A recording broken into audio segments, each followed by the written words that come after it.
Otro contemporáneo, el cronista italiano Víctor Siri, encarece de la afabilidad y familiaridad extremas que Olivares empleaba con el pueblo, en contraste con la altivez que observaba siempre hacia los nobles. Prefirió siempre para los grandes empleos a la gente de condición mediocre y no a la que pertenecía a las primeras casas de España. Aún en los últimos años de su vida, el conde duque acusaba a los nobles de tiranizar al pueblo, y el odio que mostraban hacia él era sencillamente, decía, porque pretendían el lugar que ocupaba junto al rey. Es fácil observar cómo la nobleza española había ido decayendo como clase directora desde la época de los reyes católicos. En realidad, Olivares apareció como el instrumento de un destino histórico para precipitar la caída, como indica Marañón, su mejor biógrafo. No ya el sentimiento quijotesco, sino el del deber elemental había muerto en ellos, y era preciso perseguirlos para que ayudaran, por lo menos con su caudal, a las necesidades públicas, ya que personalmente no estaban dispuestos a cambiar por el azar de la guerra la frivolidad de la vida cortesana. Abundando en las ideas del citado biógrafo, hemos de coincidir con él cuando afirmaba que la política interior fue en sus manos un puro desastre, y en efecto, aquí no hay atenuación psicológica ni brillo espectacular que amengüe la catástrofe. No podía ser menos que pretender hacer de España el centro de una política de carácter imperialista, idea que en aquella época era ya ilusoria. Preferible hubiera sido volcar todas las energías a la nación peninsular, promoviendo en lo posible los resortes agrícola, comercial, industrial y cultural, el civilizador sobre todo, como depositaria de una gran cultura y como madre y rectora de una lengua universal. Pero el error lo fue, aún en mayor grado de lo presumible, porque las aventuras guerreras vertieron fuera de España todo lo que había quedado dentro. Hombres, oro, atención, nada sobró para el solar exhausto. Deben respetarse al menos sus intentos de atenuar la inmensa podredumbre que corroía la vida española y de reformar las costumbres, la burocracia, la hacienda, con tan noble e inteligente intención como pésimo resultado. Pero no fue culpa suya, considerando el trasfondo moral de la España de la época, como acertadamente señala Marañón. En cada periodo de la historia las costumbres de la calle son síntoma de la salud del Estado mismo, y querer corregirlas con leyes y castigos es tan pueril como pretender curar la tuberculosis disimulando con drogas la calentura.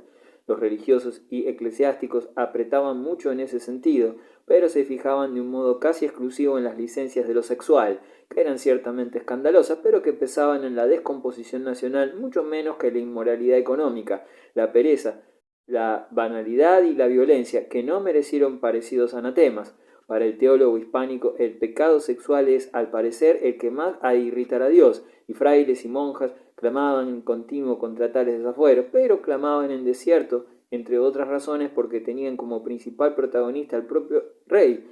Las comedias fueron particularmente atacadas, ya por su intrínseca maldad, ya por el círculo de pasiones pecaminosas que en torno de ellas servía. Un estudio acerca de Felipe IV y su corte merece especial mención, siquiera en líneas generales. La corte de Felipe IV. Felipe IV, elegante y abúlico, mujeriego y poeta, mecenas, bohemio y cazador, casó dos veces. La primera en 1615 con Isabel de Borbón, hija de Enrique IV de Francia y de María de Medici. La segunda en 1649 con una sobrina suya, Mariana de Austria, hija del emperador Fernando III y de María, hermana del propio Felipe IV.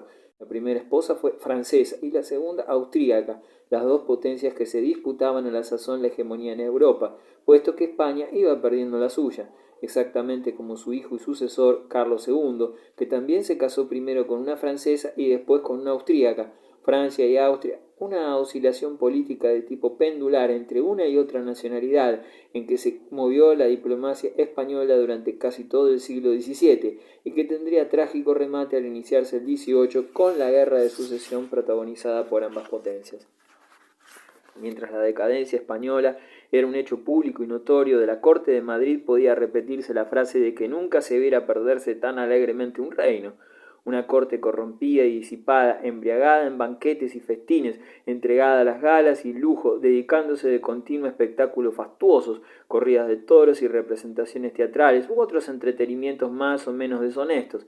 La nobleza, que rehuía las armas y eludía todo trabajo, no hacía más que intrigar contra el valido. Los escritores, serviles hasta la rastrería, adulaban a aquellos nobles pocos dignos para, botón de muestra, el indigno papel de Lope al servicio del duque de César. Los magistrados y los funcionarios de todo género acrecentaban sus desórdenes, comenta Cánovas del Castillo, y al compás de ellos hervía España, y principalmente Madrid, en riñas, robos y asesinatos. Pagábanse aquí muertes y ejercitábase notoriamente el oficio de matador. Violábanse los conventos, saqueábanse iglesias, galanteábase en público monjas, ni más ni menos que mujeres particulares. Eran diarios los desafíos y venganzas. En solo 15 días hubo en Madrid 110 muertes, entre hombres y mujeres, muchas de ellas de personas principales.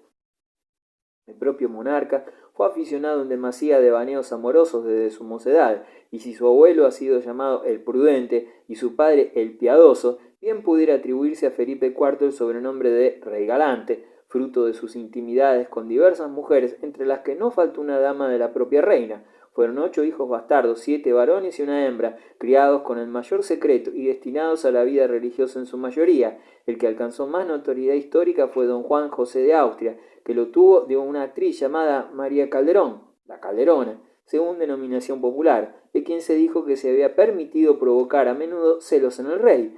Está desprovisto de fundamento el rumor de que antes de entrar en relaciones con el monarca, 1627, la Calderona había sido el amante del duque de Medina de las Torres. La actriz fue luego abadesa en un convento de Utande, en la Alcarria.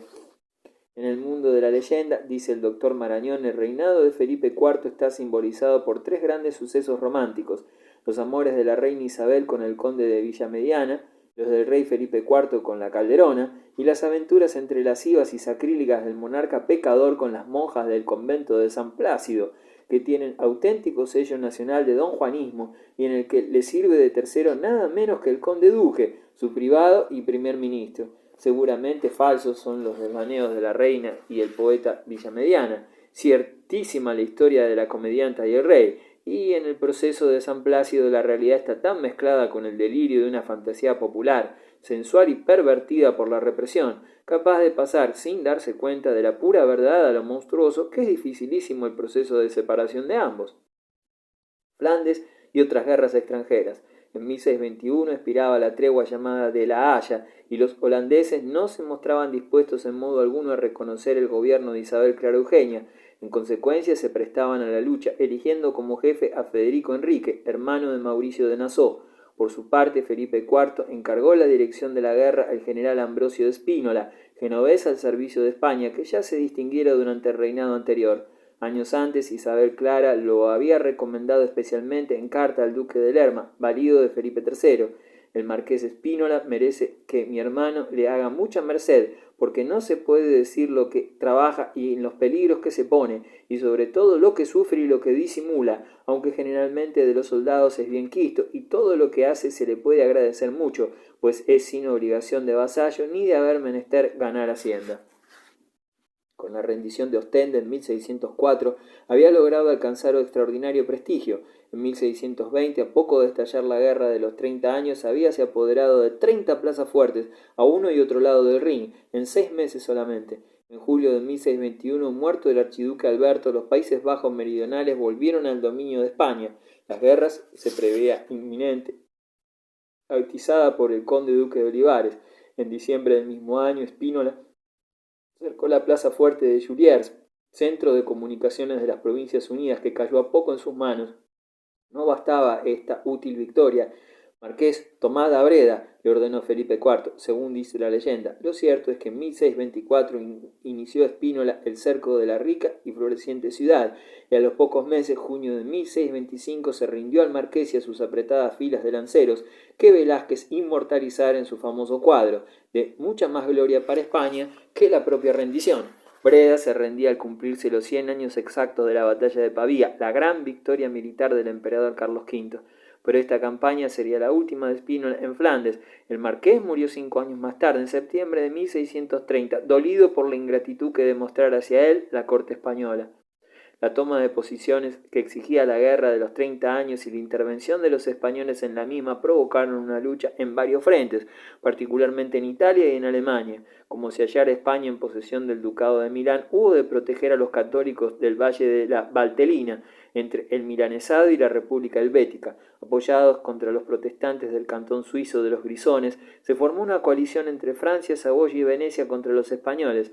A su vez, España se confederó con Génova, Parma, Módena y Toscana, cercana, y después de una guerra de 3 años se llegó al acuerdo llamado de Monzón, enero de 1626, por el que se reconocía la libertad de la Valtellina. Otra guerra se mantuvo en Italia a consecuencia de la sucesión del ducado de Mantua. Terminó por la paz de Cherasco, 1631, de la que tampoco obtuvo España resultado alguno positivo. Más espectaculares fueron las campañas de los españoles en Alemania, con ocasión de la Guerra de los 30 años, entre el tercero y el cuarto periodo de aquella prolongada contienda, denominado sueco y francés respectivamente. Después del fallecimiento de Isabel Clara Eugenia, gobernadora de los Países Bajos Meridionales en 1633, Felipe IV envió a Flandes a su propio hermano Fernando, llamado el Cardenal Infante, para que se hiciera cargo del gobierno de dicho país. Era el Cardenal Infante hombre bravo e inteligente, dispuesto para los estudios y los libros y los hombres doctos con que trataba, dice Novoa, ayudante de cámara de Felipe IV, y añade el cronista Mocénigo, y sabedor de muchas lenguas. Hacía competencia a su hermano Felipe IV en las aventuras amorosas, hasta el punto de que en 1632, según el propio cronista Mocénigo, sus juveniles desórdenes con mujeres lo habían hecho caer en cama más de una vez. Es conocido una de sus hijas bastardas, doña Mariana de Austria, que murió monja en las Descalzas Reales. Prosiguió por el florido sendero del amor hasta el término de su breve vida. En mayo de 1636 recibió don Fernando una carta del conde duque a propósito de una querida o maîtresse dueña que, por lo visto, lo acompañaba en sus aventuras guerreras y que al parecer había decidido abandonar a tiempo al cardenal Infante. Al iniciarse junio de 1634, Fernando salió de Milán, atravesó el Tirol con sus tropas y logró a principios de septiembre del mismo año una notable victoria en Nordlingen contra los príncipes protestantes alemanes. Suecos imperiales se encontraron frente a frente en Nordlingen, población alemana del bando protestante. Los príncipes alemanes Gustavo de Horn y Bernardo de Weimar, ensoberbecidos al verse en posesión del arma formidable que Gustavo Adolfo les dejara al morir, su propio ejército sueco, no podían imaginar ni por un momento que las tropas que Felipe IV enviaba a Flandes iban a atacarlos en el transcurso de su fatigosísimo viaje.